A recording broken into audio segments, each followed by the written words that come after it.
Fox 13 is staying on top of election results, and when it comes to the race for Seattle mayor, Katie Wilson has now extended her lead. She is currently 1,346 votes ahead of incumbent Bruce Harrell. On Monday, only 91 votes separated the two. So we're going to dig a lot deeper into those numbers in just a moment. But first, Fox 13's Alejandra Guzman is in Seattle alongside mayoral candidate Katie Wilson. Get in reaction. Allie? Yeah, David, this has been a razor-thin margin race for the city of Seattle. And Katie, I want to bring you in because right now we do have you leading with what, maybe a little over 1,300 votes. So how are you feeling right now? Oh, I'm so excited. I'm feeling thrilled. It's great to see our lead from yesterday widen, and we're actually just under the threshold for avoiding an automatic recount, so I'm hopeful that in the days ahead we will get there and we'll have the final official results sooner rather than later. We know that throughout your campaign, your top priorities have been affordable housing, creating solutions for the homelessness crisis that Seattle has been facing for years, and affordable childcare. What are going to be some of your top priorities day one, week one, so that voters who possibly didn't even vote for you this round can start to see some results and see that you're serious about the way you govern the city of Seattle and see those results within the first 100 days?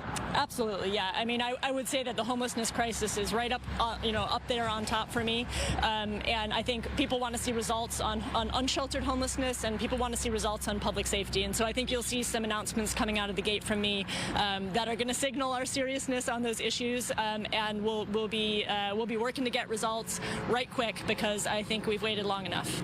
Yeah, we were talking just a little bit ago, and it's not going to be as fast as people may want to see this change. We know the city of Seattle has been a one-mayor type of city, one-and-done type thing. So right now, I want to ask you, do you potentially see implementing a new tax or increasing taxes to create these 4,000 housing units that you've promised along your campaign? And how could that potentially look like for Seattleites?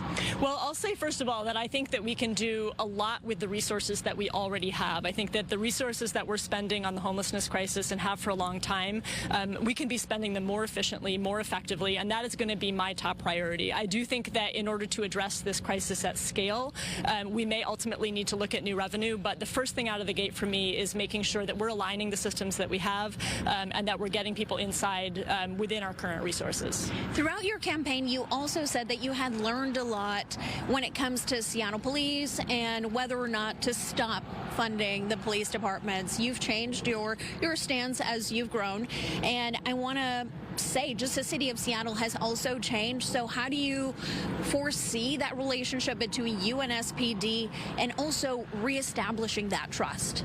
Yeah, I mean, our police officers have hard jobs, right? They're on the front lines every day, the front lines of the homelessness crisis, spending, I think, a majority of their time often dealing with people who are experiencing mental illness, substance use disorder, and it's a really high priority for me to make those good jobs, and part of that is meaningfully addressing the homelessness crisis, because ideally, if we can get those numbers of unsheltered homelessness down, then that actually allows our officers to focus on serious crime of other kinds, right? And we're going to continue hiring officers. We definitely have a shortage of boots on the ground, and so we're going to continue doing that. And also, we need to be realistic. I mean, if you look at our attrition rates, right, that is going to be a process, right? And so I think another thing that I really want to look at doing is working with our police department to make sure that we're deploying the officers that we have as effectively as possible. And so I think there's some changes that we can make internally so that we're actually getting better results for public safety on the ground.